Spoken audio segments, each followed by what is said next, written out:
जय हिंद। स्वागत है आप सभी का बीए सेमेस्टर वाला में। जैसा कि आप सभी लोगों को पता है, बीए सेमेस्टर वाला चैनल पर आपके सारे सब्जेक्ट की और सारे सेमेस्टर की तैयारी काफ़ी शानदार तरीके से लिखित और ऑब्जेक्टिव दोनों तरीके से कराई जाती है। तो एक बार चैनल पर विजिट करके ज़रूर देख लें, ठीक है। चलिए स्टार्ट करते हैं आज की क्लास। तो आज की इस क्लास में हम लोग कवर करने वाले हैं BA first year first semester English. आपके पेपर का नाम है English pros and writing skill, ठीक है। चलें, अच्छा, न्यू बैच स्टार्ट हो गया है आप लोगों का एग्ज़ाम 2024 एग्ज़ाम 2025 के लिए। यह जो क्लास है 2026 2027 एग्ज़ाम के लिए भी मोस्ट इम्पॉर्टेंट होगी, ठीक है। इसमें बात करते हैं दीनदयाल उपाध्याय गोरखपुर विश्वविद्यालय की। तो इनका पेपर कोड है ENG 101। आपके विश्वविद्यालय का जो भी पेपर कोड होगा आप लोग कमेंट बॉक्स में कमेंट जरूर करेंगे, ठीक है। चलें, इसमें ये मॉडल पेपर 1 है, क्लास भी 1 है। इसके पहले मैंने अभी कोई मॉडल पेपर नहीं दिया है, ये पहला ही मॉडल पेपर है, ठीक है।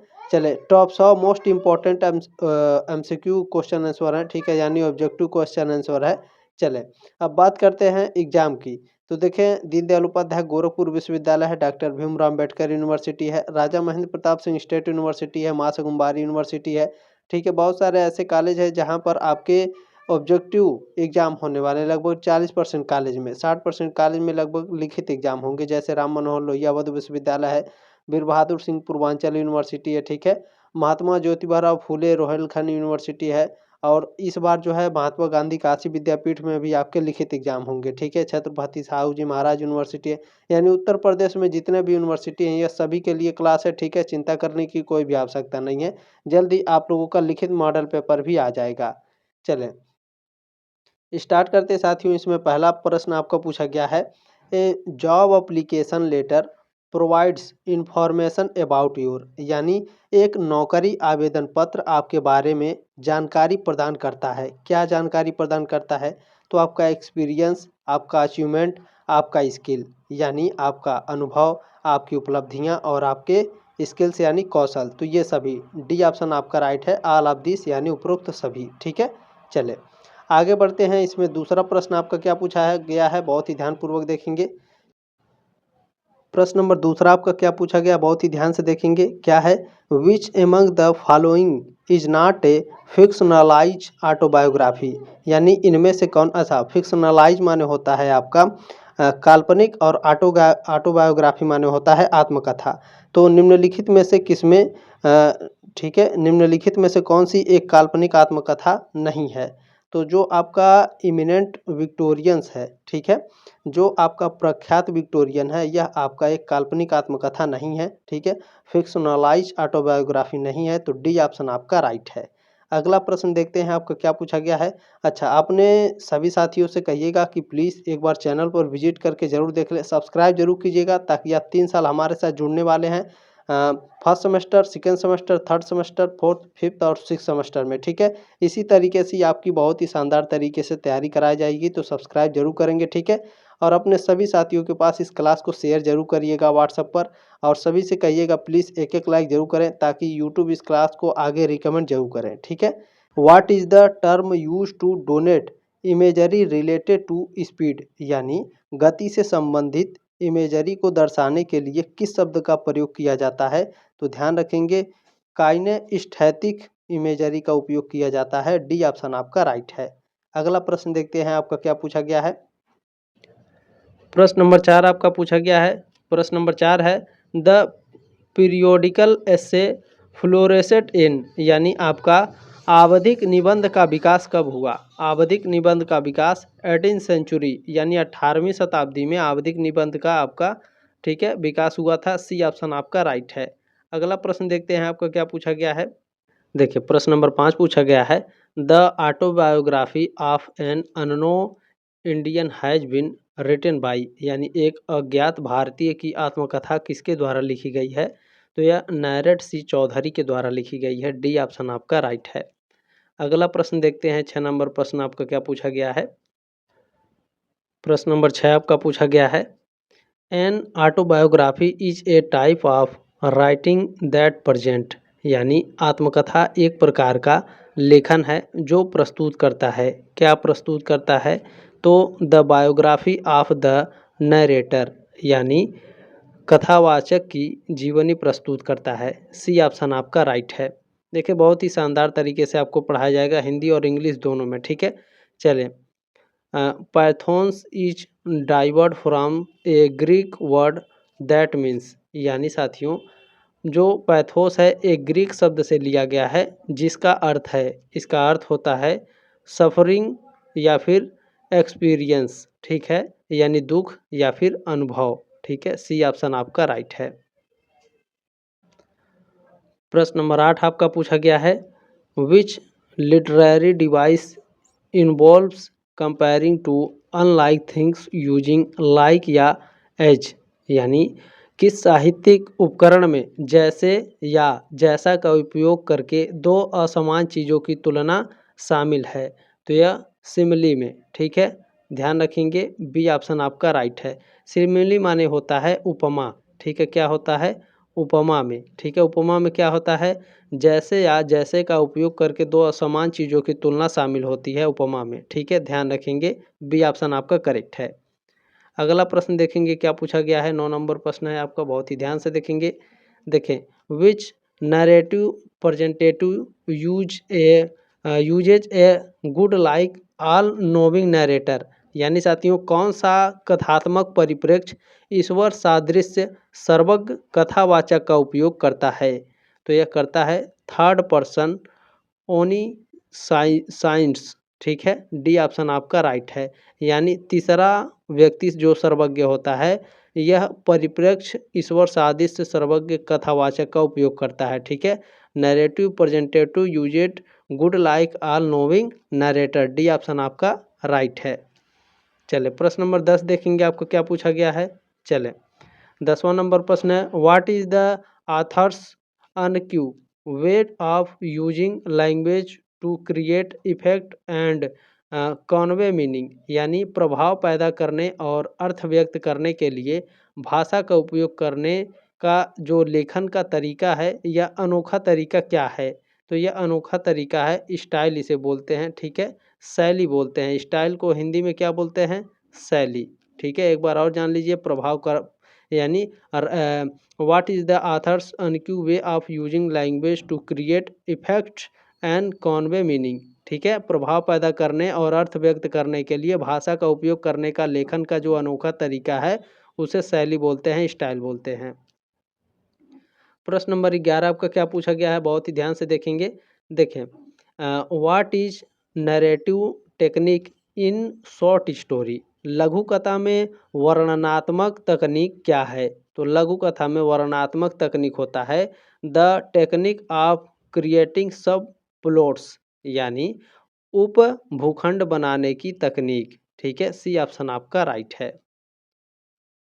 प्रश्न नंबर 12 देखिए, क्लास में थोड़ा समय लगेगा लेकिन आपको बहुत ही अच्छी तरीके से समझाने का प्रयास करेंगे। ये मॉडल पेपर है तो ये मॉडल पेपर बहुत ही शानदार है, इसे शेयर जरूर करिएगा, ठीक है, लाइक जरूर करेंगे, सब्सक्राइब भी कर लीजिएगा। चलिए 12 नंबर प्रश्न है, व्हाट इज स्ट्रीम टू कॉन्सिक्यूनेस, बताइए चेतना की धारा क्या है, तो चेतना की धारा नैरेटिव टेक्निक है, क्या है, कथात्मक तकनीक बोलते हैं नैरेटिव टेक्निक को, ठीक है। ध्यान रखेंगे नैरेटिव को क्या बोलते हैं, कथात्मक, टेक्निक माने क्या होता है, तकनीक, ठीक है। चेतना की धारा क्या है, तो नैरेटिव टेक्निक, बी ऑप्शन आपका राइट है। चलिए प्रश्न नंबर 13 आपका देखेंगे क्या पूछा गया है। चलिए, who paints in live outside the hospital window in the story the last leaf, यानी द लास्ट लीफ कहानी में अस्पताल की खिड़की से बाहर पत्ते की पेंटिंग कौन बनाता है, बताइए कौन बनाता है, बताने का प्रयास करेंगे। बिल्कुल बेहरमन बनाता है, ठीक है, बी ऑप्शन आपका राइट है, सॉरी डी ऑप्शन है, ठीक है, ऑप्शन नंबर डी आपका राइट है। चलिए सॉरी इसके लिए, डी ऑप्शन आपका राइट है। प्रश्न नंबर 14 आपका क्या पूछा गया है। देखिए 14 नंबर प्रश्न है, एटो एटो जो चेखव है इज ए वेल, ठीक है, एटो Chekhov is a well known short story written and playwright, यानी जो एटो चेखव है एक प्रसिद्ध लघु कथाकार और नाटककार है, किस देश का है ये, तो ये है आपका रसिया का, रसियन है यानी रूस देश का रहने वाला है। ठीक है, ऑटो चेखोव जो आपका लघु कथाकार और नाटककार है, यह रूस का रहने वाला है। सी ऑप्शन आपका करेक्ट है। प्रश्न नंबर 15 आपका देखेंगे क्या पूछा गया है। देखिए, इन द स्टोरी यानी जो कहानी है, ठीक है, in the story the bet who state to live anyhow is better than not at all. यानी साथियों, कहानी द बेट में कौन कहता है किसी भी तरह जीना, ठीक है, किसी भी तरह जीना बिल्कुल न जीने से बेहतर है। यह कौन कहता है? तो यह कहता है आपका द लायर, ठीक है, वकील कहता है। बी ऑप्शन आपका राइट है। प्रश्न नंबर 16 आपका देखेंगे क्या पूछा गया है। देखें, the setting Greenwich village in the last leaf has been described as. यानी द लास्ट लीफ में ग्रीनविच गांव की पृष्ठभूमि को इस प्रकार वर्णित किया गया है। किस प्रकार वर्णित किया गया भैया? तो इसे पीसफुल वर्णित किया गया है, यानी शांतिपूर्ण आपका इसे वर्णित किया गया है। सी ऑप्शन आपका राइट है। प्रश्न नंबर 17 देखेंगे आपको क्या पूछा गया है। चलें, apart from being a story writer and a novelist who is also as well known dramatist, ठीक है। यानी आपका पूछा गया है कहानीकार और उपन्यासकार होने के अलावा कौन एक प्रसिद्ध नाटककार भी है। तो जो आपका एंटोन चेखव हैं, ये आपके एक कहानीकार भी हैं, उपन्यासकार भी हैं और इसके अलावा एक प्रसिद्ध नाटककार भी हैं। ठीक है, बी ऑप्शन आपका राइट है। प्रश्न नंबर 18 आपका क्या पूछा गया है। चले ध्यान से देखेंगे। 18 नंबर प्रश्न है आपका, the last leaf what was the Behrman's dream. यानी साथियों, द लास्ट लिप में बेहरमैन का सपना क्या था। तो इसका सपना था द पेंट मास्टरपीस, ठीक है, द पेंट ए मास्टरपीस, यानी एक उत्कृष्ट चित्र, जो उत्कृष्ट कृति है चित्रित करने के लिए। ठीक है, सी ऑप्शन आपका राइट है। प्रश्न नंबर 19 देखेंगे क्या पूछा गया है आपका, by the end of the story the last leaf Behrman. यानी कहानी द लास्ट लीफ के अंत तक बेहरमैन बताइए क्या करता है। तो डाइस यानी मर जाता है। बी ऑप्शन आपका राइट है। प्रश्न नंबर 20 आपका क्या पूछा गया है। चले ध्यान से देखेंगे, how much did the couple have to pay to buy the substitute for the lost necklace in the diamond necklace. यानी द डायमंड नेकलेस में खोए हुए हार का विकल्प खरीदने के लिए दंपति को कितनी राशि चुकानी पड़ी।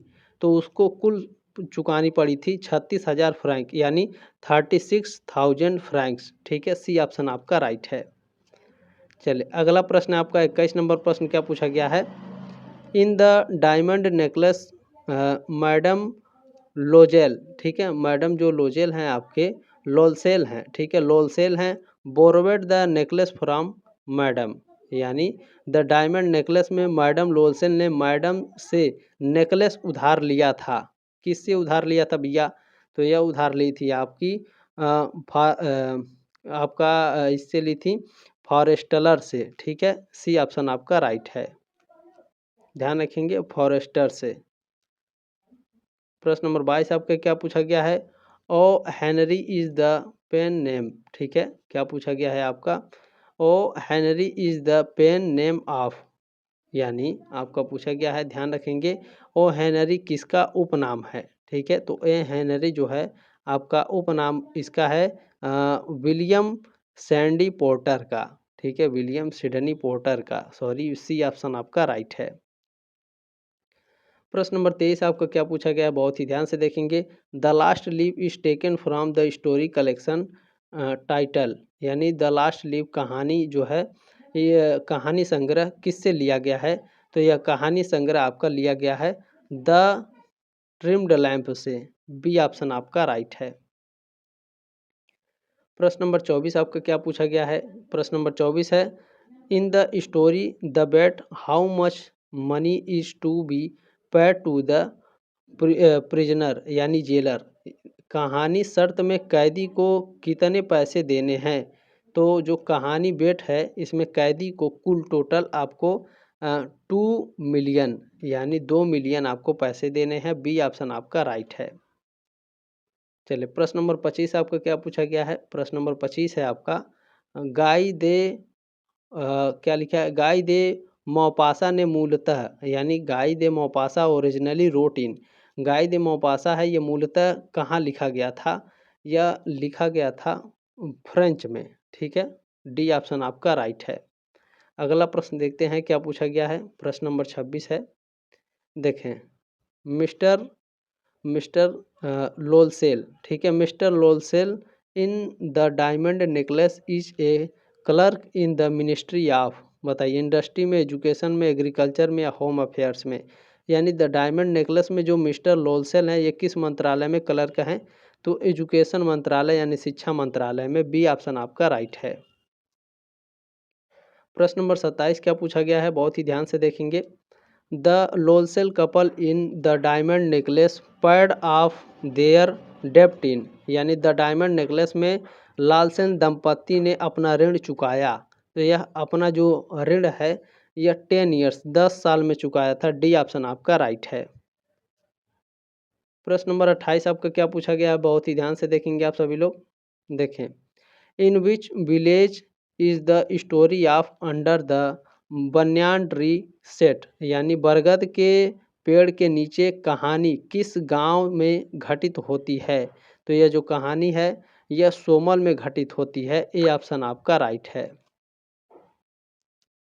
चलिए प्रश्न नंबर 29 आपका क्या पूछा गया है।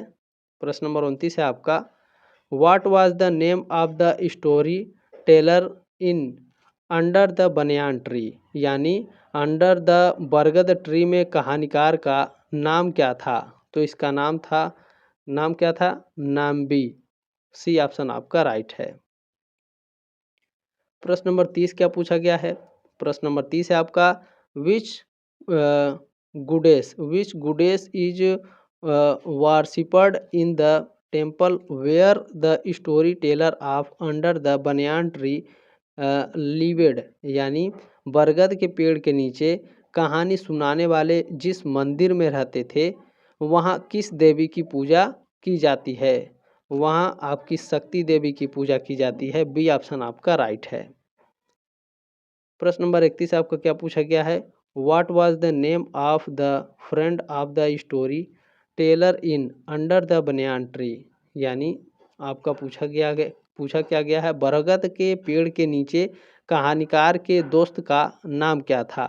तो उसका नाम था मैरी। क्या नाम था, मैरी। ठीक है, बी ऑप्शन आपका राइट है। प्रश्न नंबर 31 का ध्यान रखेंगे। चलिए प्रश्न नंबर आपका 32 क्या पूछा गया है। Which of the following. ठीक है, which of the following authors create the fictional place Malgudi. यानी आपका पूछा गया है निम्नलिखित में से किस लेखक ने काल्पनिक स्थान मालगुड़ी की रचना की थी। तो इसको रचना करने वाले आर के नारायण हैं। सी ऑप्शन आपका राइट है। मालगुड़ी के रचनाकार कौन है, आर के नारायण। प्रश्न नंबर 33 क्या पूछा गया है। 33 नंबर प्रश्न है when did the narrator place a lighted lamp in the hollow of the banyan tree. यानी क्या पूछा गया है आपका, वर्णनकर्ता ने बरगद के पेड़ के खोखले भाग में जलता हुआ दीपक कब रखा। तो यह रखा था when he wanted to sleep, जब वह सोना चाहता था। डी ऑप्शन आपका राइट है। प्रश्न नंबर 34 आपका क्या पूछा गया है। 34 नंबर पर प्रश्न है where does Nambi tell his story. Nambi अपनी कहानियाँ कहाँ सुनाते हैं। नम्बी अपना कहानियाँ कहाँ सुनाते हैं, अंडर द बनियान ट्री यानी बरगद के पेड़ के नीचे। बी ऑप्शन आपका राइट है। प्रश्न नंबर 35 आपका क्या पूछा गया है, बहुत ही ध्यान से देखेंगे। What is the reaction of the villagers to Nambi's story. यानी नम्बी की कहानियों पर गांव वालों की क्या प्रतिक्रिया है। नम्बी की कहानियों पर गांव वाले की प्रतिक्रिया क्या है, इंथुजम यानी उत्साह। इंथुजम को हिंदी में क्या बोलते हैं, उत्साह। ठीक है, डी ऑप्शन आपका राइट है। प्रश्न नंबर 36 क्या पूछा गया है, why does Nambi stop telling story, यानी साथियों जो नम्बी है ये कहानियाँ सुनाना क्यों बंद कर देता है, तो ये इसलिए बंद कर देता है कि वह बिलीव करता है, ठीक है, he believes he has told the best story possible, यानी उसका मानना है कि उन्होंने सबसे अच्छी कहानियाँ बताई हैं। सी ऑप्शन आपका राइट है। प्रश्न नंबर 37 आपका क्या पूछा गया है, बहुत ही ध्यान से देखेंगे। What animal is the Hunter pursuing in his last Hunt, यानी शिकारी अपने अंतिम शिकार में किस जानवर का पीछा कर रहा है, तो यह एक भालू का पीछा कर रहा है। सी ऑप्शन आपका राइट है। अगला प्रश्न क्या पूछा गया है, 38 नंबर प्रश्न आपका पूछा गया है, who is the main character in the blue umbrella, यानी ब्लू अम्ब्रेला का मुख्य पात्र कौन है। जो ब्लू अम्ब्रेला है इसका जो मुख्य पात्र है वो है बिन्या, ठीक है, सी ऑप्शन आपका राइट है। बिन्या आपका ब्लू अम्ब्रेला का मुख्य पात्र है, ध्यान रखेंगे। प्रश्न नंबर 39 आपका पूछा गया है, what does Binya trade to get the blue umbrella, यानी आपका नीला छाता पाने के लिए बिन्या क्या व्यापार करता है, तो वह व्यापार करता है द हर नेकलेस, ठीक है, उसके हार का। बी ऑप्शन आपका राइट है।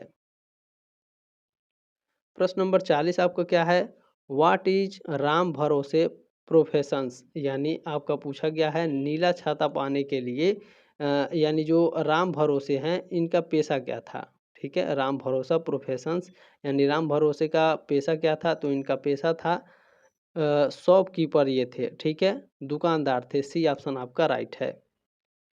प्रश्न नंबर 41 आपका क्या पूछा गया है, चले 41 नंबर प्रश्न है, what colour is the umbrella that Binya receives, यानी बिन्या को जो छाता मिला है वह किस रंग का है, तो वह ब्लू रंग का है, ठीक है, सी ऑप्शन आपका राइट है प्रश्न नंबर 41 का। चले इस समय थोड़ा दिवाली का मौसम है तो थोड़ा आप लोग ध्यान रखेंगे, ठीक है। चले प्रश्न नंबर 42 है, उतना शोर तो होता रहेगा। वेयर डिड क्या लिखा गया है, वेयर डिड बेकन डाइड, यानी जो बेकन थे इनकी मृत्यु कहाँ हुई, तो जो बेकन थे इनकी मृत्यु लंदन में हुई थी। ए ऑप्शन आपका राइट है। प्रश्न नंबर 43 आपका क्या पूछा गया, प्रश्न नंबर 43 है, देखें, as a young man what was the Bacon part of, यानी आपका पूछा गया है एक युवा व्यक्ति के रूप में बेकन किसका हिस्सा था, तो यह हिस्सा था पार्लियामेंट का, ठीक है, संसद का सदस्य था, तो बी ऑप्शन आपका राइट है। प्रश्न नंबर 44 आपका क्या पूछा गया है, ध्यान से देखेंगे। What was the name of Bacon father, Bacon के पिता का नाम क्या था, तो इनके पिता का नाम था sir Nicholas Bacon. B option आपका राइट है। प्रश्न नंबर 45 क्या पूछा गया है, 45 नंबर प्रश्न आपका पूछा गया है, बहुत ही ध्यान से देखेंगे। चले प्रश्न नंबर 45 है, where did Bacon study, Bacon ने कहाँ अध्ययन किया, बेकन ने पढ़ाई कहाँ की थी, तो बेकन ने अपनी पढ़ाई कैम्ब्रिज विश्वविद्यालय में की थी, ठीक है, ए ऑप्शन आपका राइट है। चले अगला प्रश्न आपका पूछा गया है 46 नंबर, क्या पूछा गया भैया, when did he becomes the member of parliament, यानी जो आपका बेकन थे वह संसद के सदस्य कब बने, तो ये सदस्य बने थे 1584 में, यानी 1584 में। बी ऑप्शन आपका राइट है। प्रश्न नंबर आपका 47 क्या है, 47 नंबर प्रश्न आपका क्या पूछा गया है, how many essay did Bacon write, यानी बेकन राइट ने कितने निबंध लिखे, तो बेकन राइट ने कुल टोटल 59 निबंध लिखे थे। डी ऑप्शन आपका राइट है। प्रश्न नंबर 48 आपका क्या पूछा गया है, ध्यान से देखेंगे।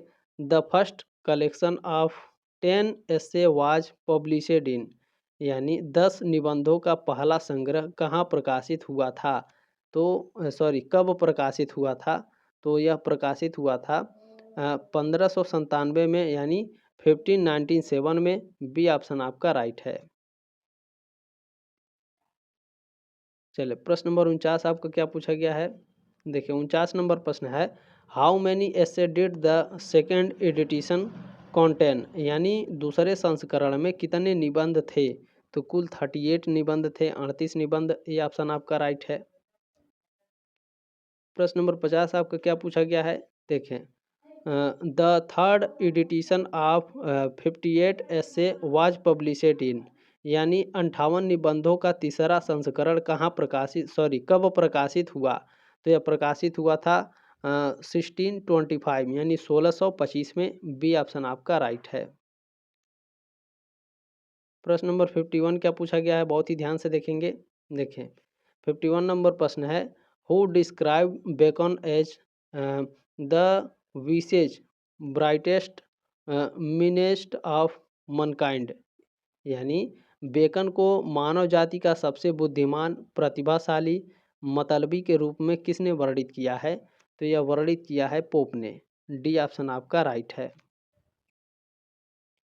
प्रश्न नंबर 52 क्या है, प्रश्न नंबर 52 आपका पूछा गया है, Bacon is master in which style, Bacon किस शैली में माहिर है। तो जो बेकन थे ये आपके किस में माहिर थे, बताने का प्रयास करेंगे आप सभी लोग, बताइए। बिल्कुल बिल्कुल, नहीं नहीं, हाँ ठीक है, चले। देखिए एस्प्रोस्टिक्स में, किस में थे, सूत्र में ये माहिर थे, ठीक है, हिंदी में इसे सूत्र बोलते हैं। बी ऑप्शन आपका राइट है। प्रश्न नंबर 53 क्या पूछा गया है, 53 नंबर प्रश्न है आपका, in which edition Bacon's essay of studies was published, यानी बेकन का जो निबंध है ऑफ स्टडीज किस संस्करण में प्रकाशित हुआ। तो यह प्रकाशित हुआ था फर्स्ट एडिशन यानी प्रथम संस्करण में। ए ऑप्शन आपका राइट है। प्रश्न नंबर 54 क्या पूछा गया, 54 नंबर प्रश्न है, according to Bacon how many purpose to studies serve, यानी जो बेकन महोदय हैं इनके अनुसार अध्ययन कितने उद्देश्यों की पूर्ति करता है। तो इनके अनुसार जो अध्ययन है वह कुल टोटल कितने अध्ययन है भैया, कुल 3 अध्ययन, ठीक है। 54 का डी ऑप्शन आपका राइट है। बेकन के अनुसार अध्ययन के उद्देश्यों की पूर्ति 3 है। डी ऑप्शन आपका करेक्ट है। प्रश्न नंबर आपका 55 क्या पूछा गया है, बहुत ही ध्यान से देखेंगे। In his essay Bacon tries to be, यानी अपने निबंधों में बेकन क्या बनने की कोशिश करता है। तो यह कोशिश करता है क्या बनने का, ऑब्जेक्टिव और प्रैक्टिकल, यानी ऑब्जेक्टिव माने उद्देश्य। मैं इसका हिंदी भी लिख दे रहा हूँ आप लोगों के सामने, आप लोग चाहे तो स्क्रीनशॉट ले लेंगे, ठीक है। उद्देश्य और व्यवहारिक, ठीक है, व्यवहारिक, ध्यान रखेंगे, व्यवहारिक, और ये दोनों बनना चाहता था। सी ऑप्शन आपका राइट है। प्रश्न नंबर 56 क्या है, 56 नंबर प्रश्न आपका क्या पूछा गया है, ध्यान से देखेंगे। Who is the author of the essay professions for women, यानी महिलाओं के लिए पेशे, ठीक है, प्रोफेशन फॉर वोमेन यानी महिलाओं के लिए पेशे, निबंध के लेखक कौन है। तो इस निबंध के लेखक हैं भैया वर्जीनिया वुल्फ्स। ये ऑप्शन आपके राइट हैं। प्रश्न नंबर 57 क्या है, 57 नंबर प्रश्न है, what was the original title of the essay professional for women, यानी आपका पूछा गया है महिलाओं के अध्ययन के लिए व्यवसाय निबंध का मूल शीर्षक क्या था। इसका मूल शीर्षक था women and fiction. C option आपका राइट है। प्रश्न नंबर 57 का, ठीक है, महिलाएं और कथा साहित्य, फिक्शन माने क्या होता है, कथा साहित्य। प्रश्न नंबर 58 क्या पूछा गया है आपका, 58 नंबर प्रश्न है, in which year was professions for women first published, यानी प्रोफेशन फॉर वोमेन पहली बार किस वर्ष में प्रकाशित हुआ था। तो यह पहली बार 1931 1931 में आपका प्रकाशित हुआ था। सी ऑप्शन आपका राइट है। प्रश्न नंबर 59 क्या पूछा गया है, बहुत ही ध्यान से देखेंगे आप सभी साथी। What does Woolf refer to as the angel in the house, यानी वुल्फ ने the angel in the house के रूप में किसे संदर्भित किया है। तो यह संदर्भित किया है सोसाइटीज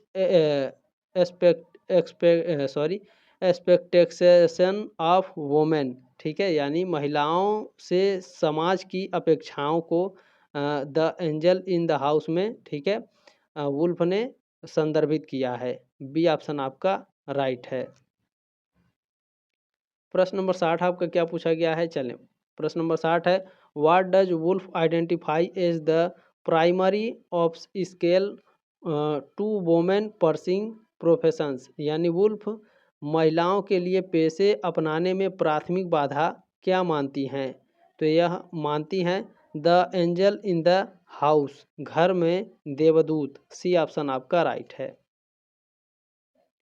प्रश्न नंबर 61 क्या है? एक्शन नंबर प्रश्न आपका पूछा गया है, which literary device does Woolf use to describe the struggle against societal norms, यानी सामाजिक मानदंडों के खिलाफ संघर्ष का वर्णन करने के लिए वुल्फ किस साहित्यिक उपकरण का उपयोग करता है?